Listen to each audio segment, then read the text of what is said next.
What's up, buddies? And buddy girls. Welcome back to Facts Friday.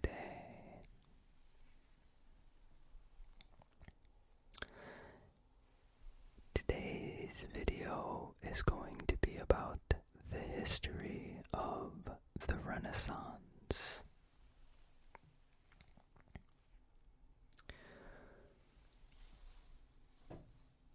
Before I get started, I just wanted to remind people who want to support the channel and don't really have any extra money to do so, you can always support me with TAD, and the link is in the description. It's super simple and it doesn't take a lot of time at all. To earn 500 TADs takes about 15 minutes, and you can do it while you're watching TV or whatever. Anyways, let's get started. The word Renaissance. The Renaissance may be vivid in the mind's eye, in images of human figures sculpted in the round, or in scenes painted with a profound and moving realism. But as a concept, it is a slippery customer.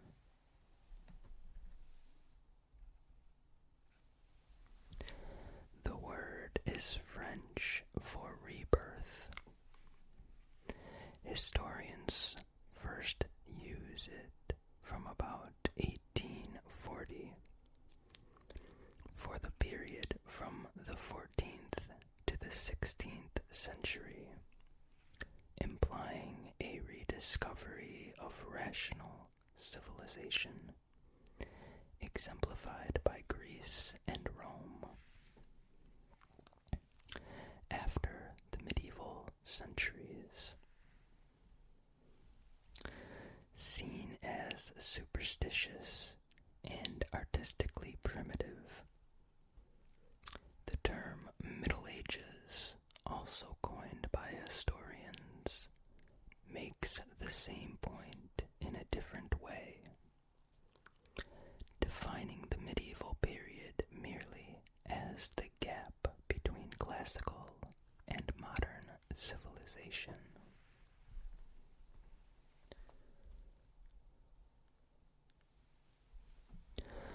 The first problem with this scenario is that the Middle Ages have a vivid cultural identity of their own,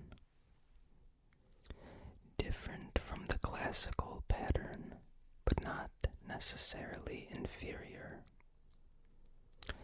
And the later medieval centuries in particular, the 12th and 13th, are unmistakably civilized.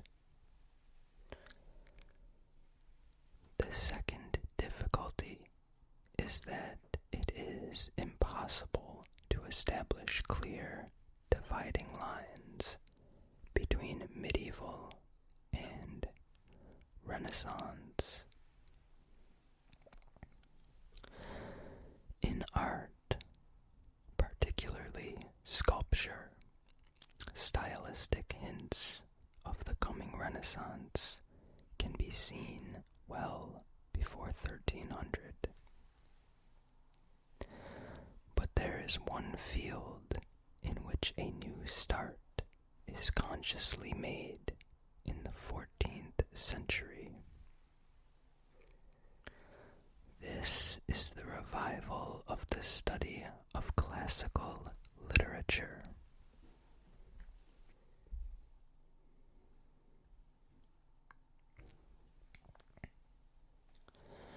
Petrarch, the Laureate, 1341.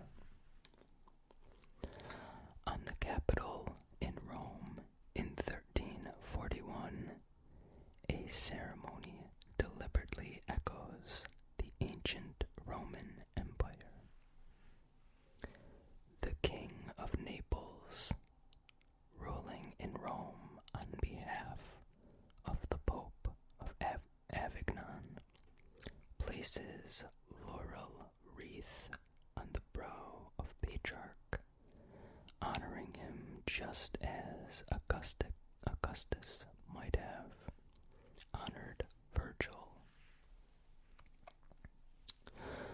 The event deliberately symbolizes a renewed interest in classical literature, a movement in which Petrarch is a leading figure.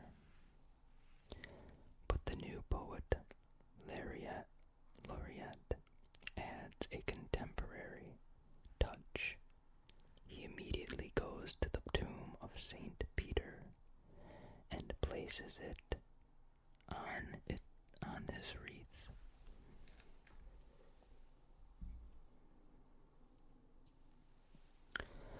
This blending of the old and the new Rome, using the classical tradition in the service of Christianity, becomes a characteristic of Renaissance painting and sculpture. Christian saints are sculpted with the freshness of classical boys. Donatello's Saint George, for example. And painters place the gospel scenes in ancient Rome settings. The roots of these artistic developments are too complex to be explained by a simple interest in classical culture. Only in the world of learning is the link between the Renaissance and the ancient world unmistakably clear. Only among Petrarch and his followers in the 14th and 15th century is the rebirth of the past. In a conscious aim, Petrarch, Masaccio, and Humanism, 14th through 15th century. In Florence, in April 1350, Petrarch makes his first influential convert to the cause of classical studies. He is visited by an admirer, Masaccio, 9 years younger than himself, who has written a biography of Petrarch, but has not previously met him. The encounter changes Massaccio's life. He is in the middle of writing the work for which he is now famous, the Decameron. After completing it, probably in the following year, he abandons Italian literature, writing henceforth only in Latin and devoting himself to tracking down original manuscripts of classical texts. Sorry if I mispronounced that.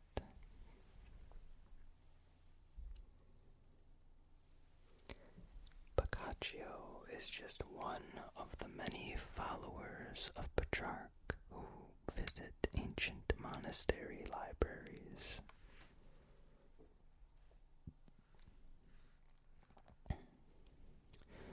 In search of forgotten Latin manuscripts, they travel to Constantinople to bring back trunkloads of Greek parchments.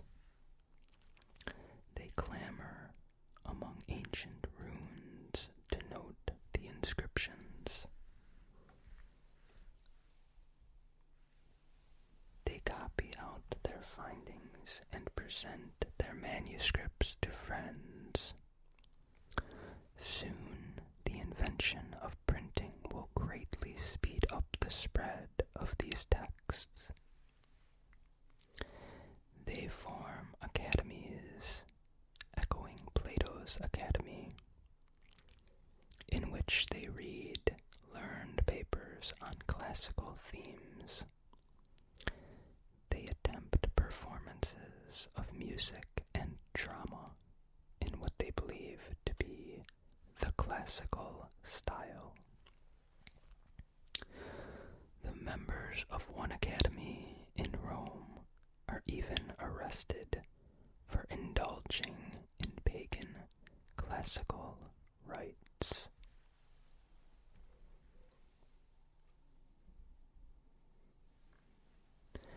Scholars of this kind become known as humanists, implying an admiration for the finest achievements of the human race.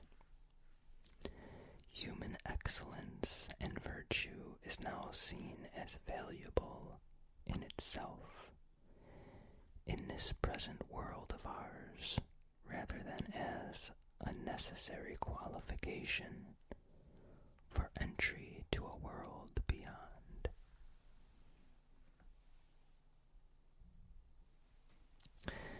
An emphasis on the next world has characterized medieval teaching, broadly described as scholasticism.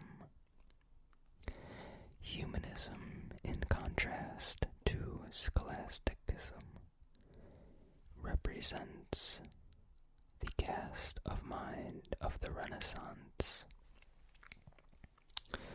Beginning as a movement in Italy in the 14th century, it finds some of its greatest adherents in Northern Europe as late as the 16th century, in influential figures such as Erasmus and Thomas More.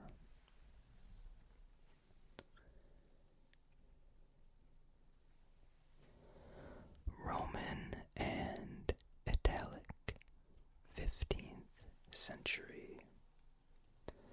Italian scholars of the 14th and 15th century, followers of Petrarch in their reverence for classical culture, search through libraries for ancient texts, copying out their discoveries.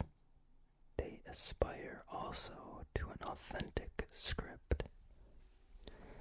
They find their models in beautifully written manuscripts, which they take to be Roman, but which are in fact Carolingian.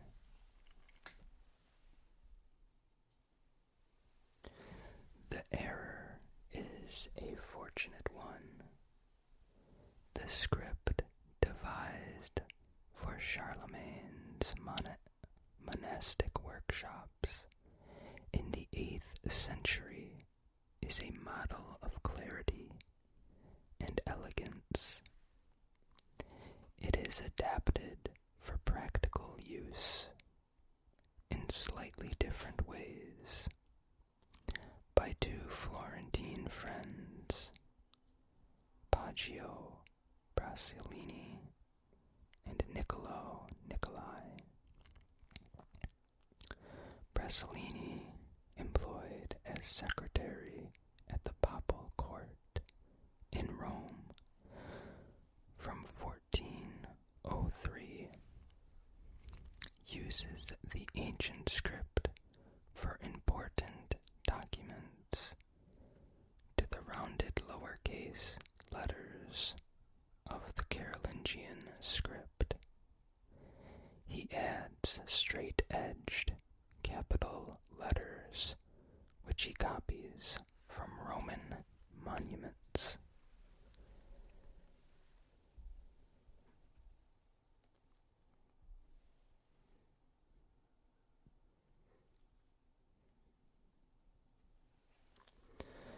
By contrast, his friend Nicolai adapts the Carolingian script to the vaster requirements of everyday writing.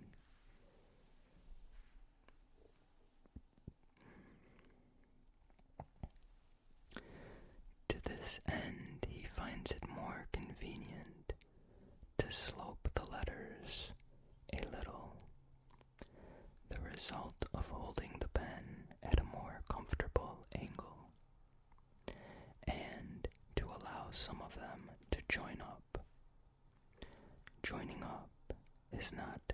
itself new. In several forms of medieval handwriting, the letters flow together to become what is known as a cursive hand.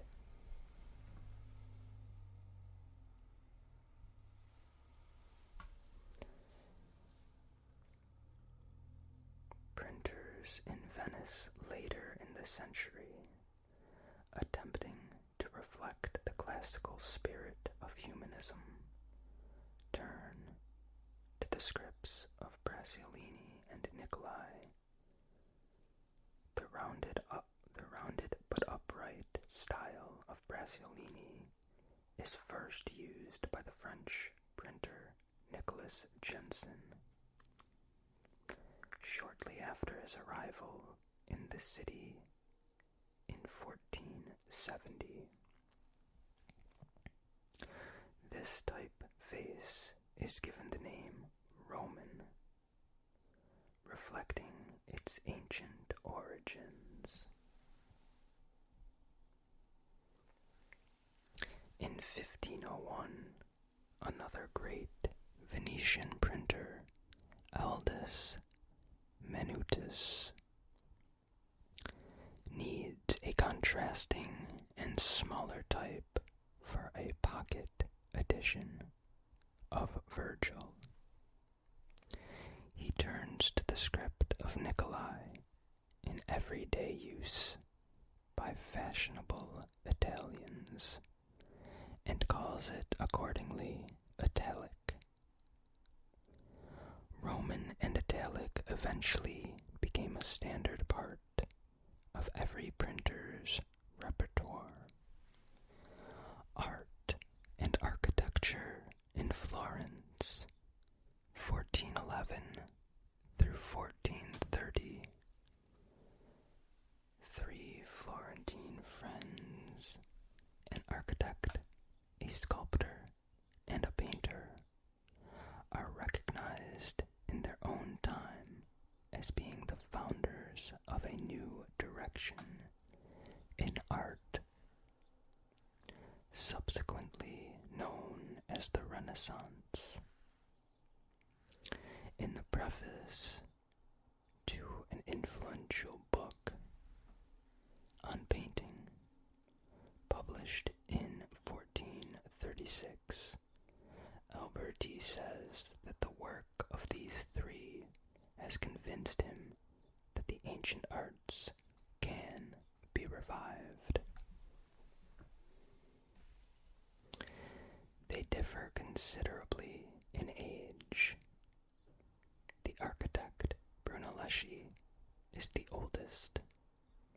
The sculptor Donatello is about 10 years younger, and the painter Masaccio is about 15 years younger again, though he is by a wide margin the first to die.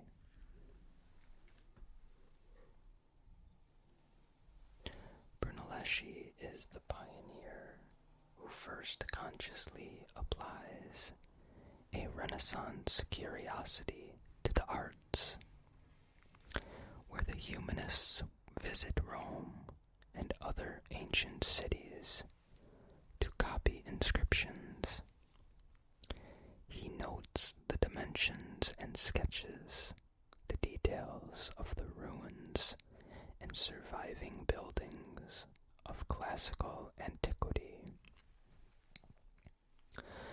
These include the columns and arches of Rome, but also the domes of Byzantine Ravenna, and even of the baptistry in Florence, a Romanesque building of the 11th or 12th century, which Brunelleschi and his contemporaries believed to be a temple of Mars, adapted for Christian worship.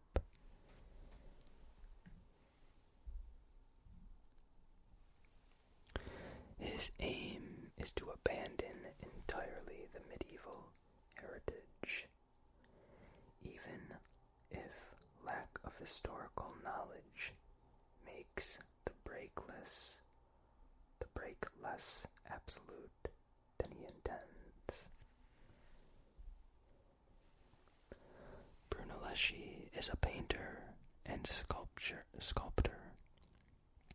as well as an architect, and his interest in classical buildings leads him into pioneering work of another kind.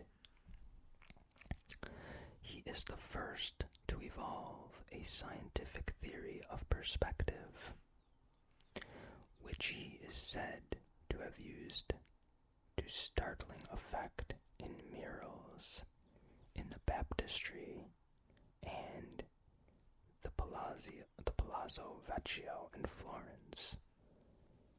None have survived. This newly discovered skill is adopted by Masaccio and becomes of absorbing interest to Renaissance artists after Alberti has described the technique in detail in his book of 1436, crediting Brunelleschi as its originator. Brunelleschi's first biographer, Antonio Manetti, writing in the 1480s, states that Donatello accompanies the older man on trips to Rome to study the style of the ancients. Whether true or not, and scholars tend to doubt the story, it is undeniable that between 1411 and 1417, Donatello carves two freestanding figures in a more purely classical style, and with much greater artistry than anything attempted by predecessors such as Nicola Pisano.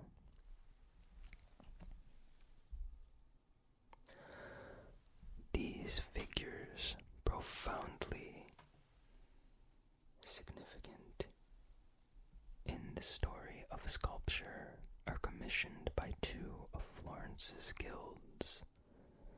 The linen drapers and the armorers need statues of their patron saints.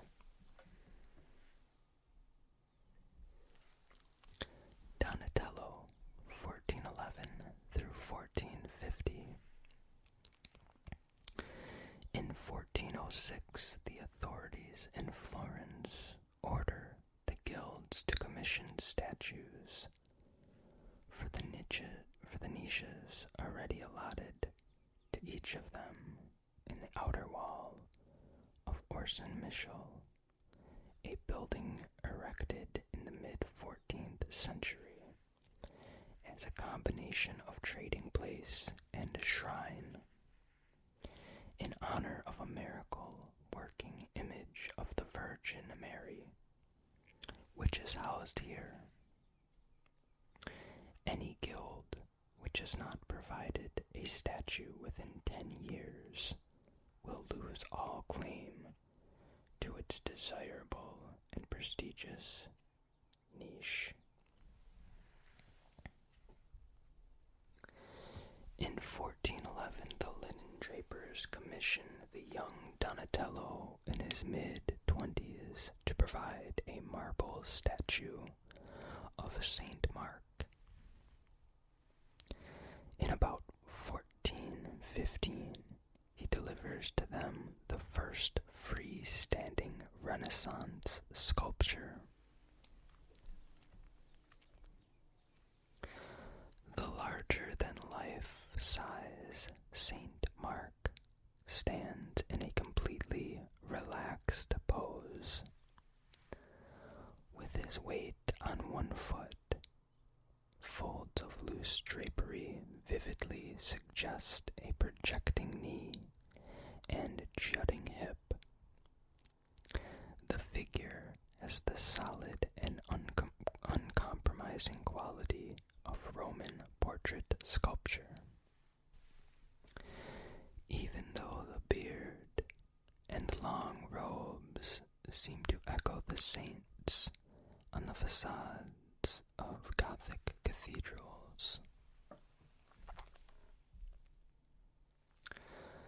Donatello's next work for Orson Michel, probably completed in 1417, has much more openly a classical quality.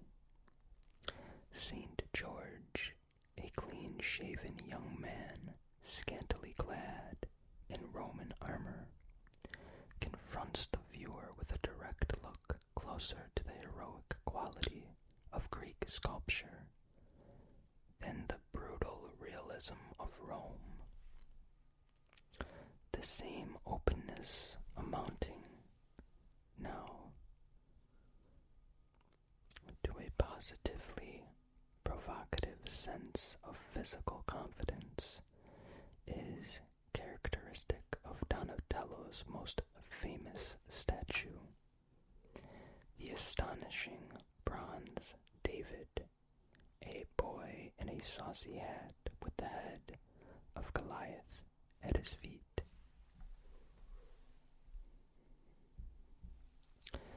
Done in about 1430 to stand in a courtyard of the Medici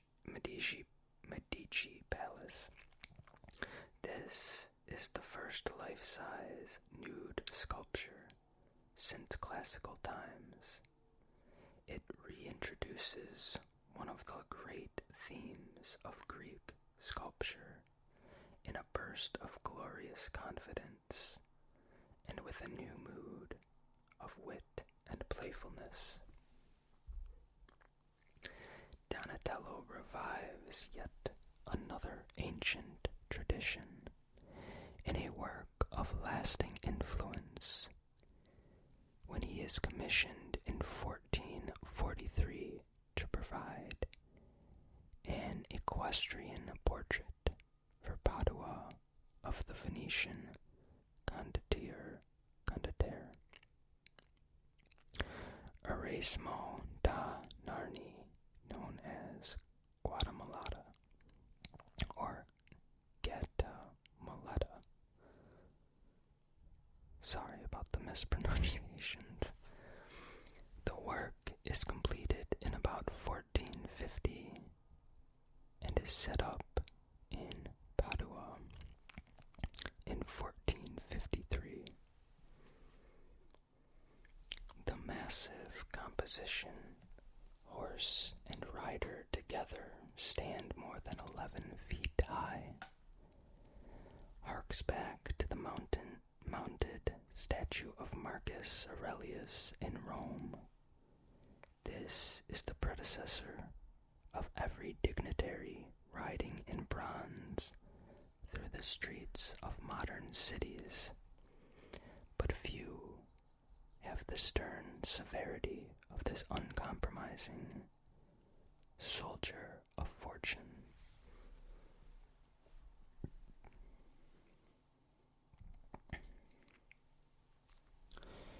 Brunelleschi in the Renaissance style, 1419 through 1430.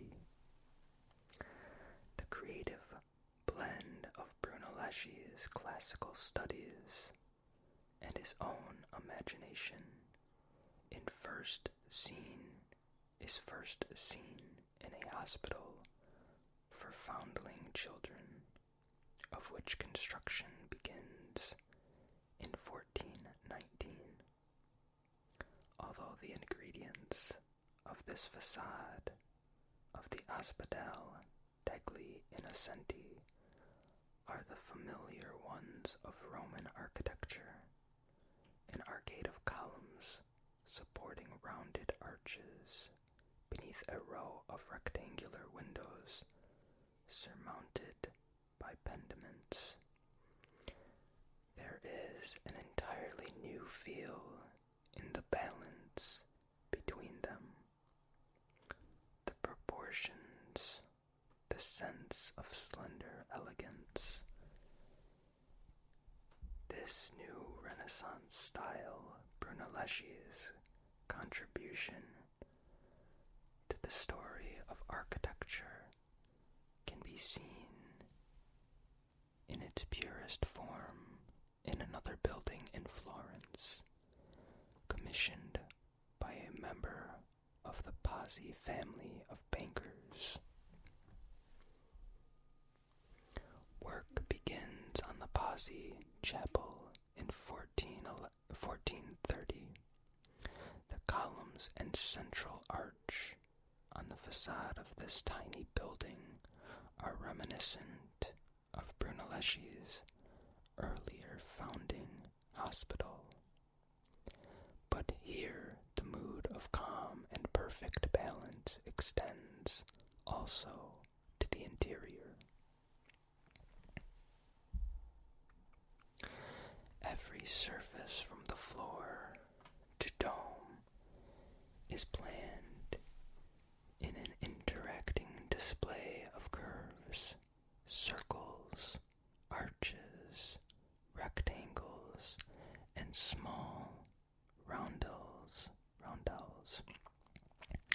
Texture and color, as well as shape, create the pattern, contrasting the pale plaster of the walls, the darker gray of stone pillars and arches, and the bright ceramic reliefs, the blue and white ones by Luca della Robbia in the roundels. This is not only a gem of the Renaissance, it is the beginning of interior design.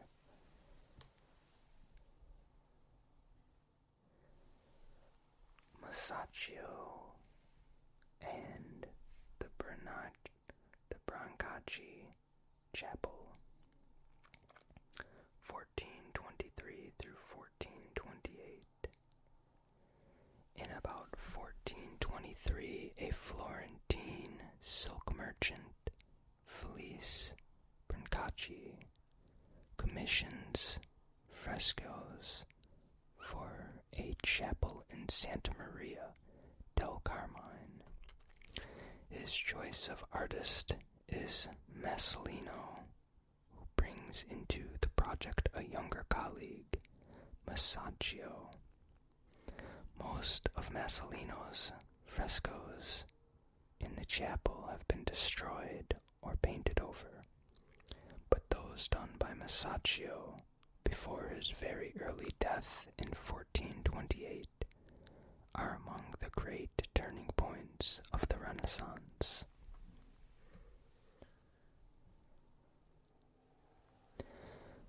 Masaccio clearly admires the work of Giotto. He adopts the solid manner in which the earlier master depicts character. This can be seen superbly in the figure of Saint Peter paying the tribute money, and he adds to it two further qualities. One of these qualities is a new freedom in the expression of emotion. The bodies of the naked Adam and Eve, driven from paradise, are almost distorted in the intensity of their shame, as seen in the agonized upturned face of Eve.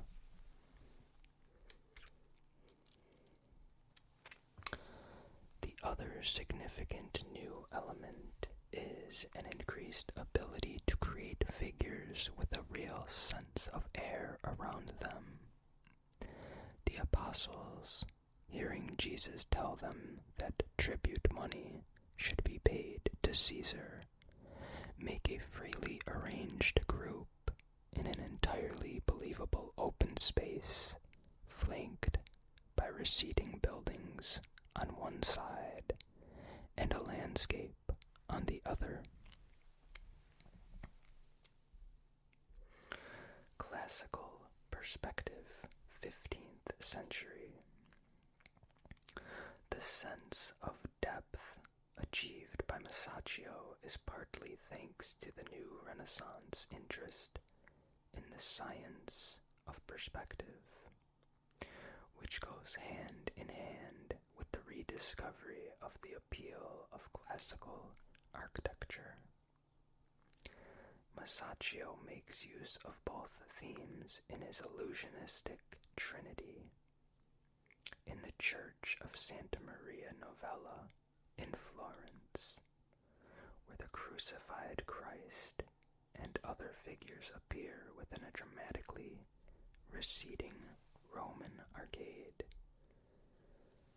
The perspective in this painting derives from personal knowledge of Brunelleschi and his work, but after Alberti's treatise of 1436, the new science becomes widely practiced.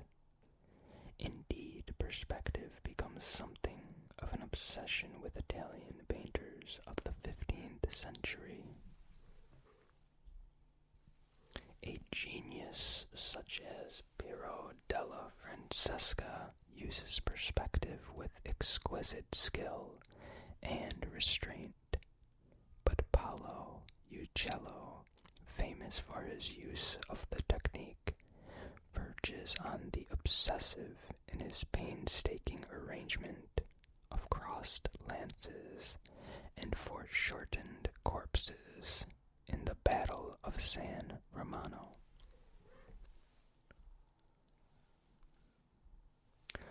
The twin Renaissance interest in perspective and classical architecture can be seen above all in the work of Andrea Mantegna.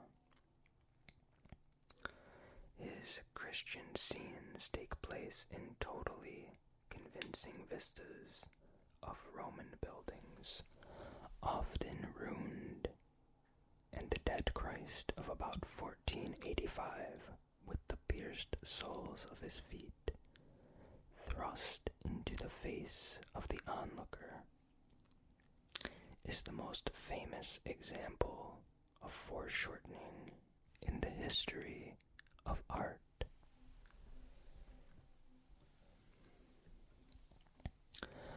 I think that is going to be all for today. This is going to be another one of those Facts Fridays that is a mini-series. So, next week's Facts Friday will be part 2 of the Renaissance. If you enjoy this, which I hope you do, I will see you guys again soon. Good night.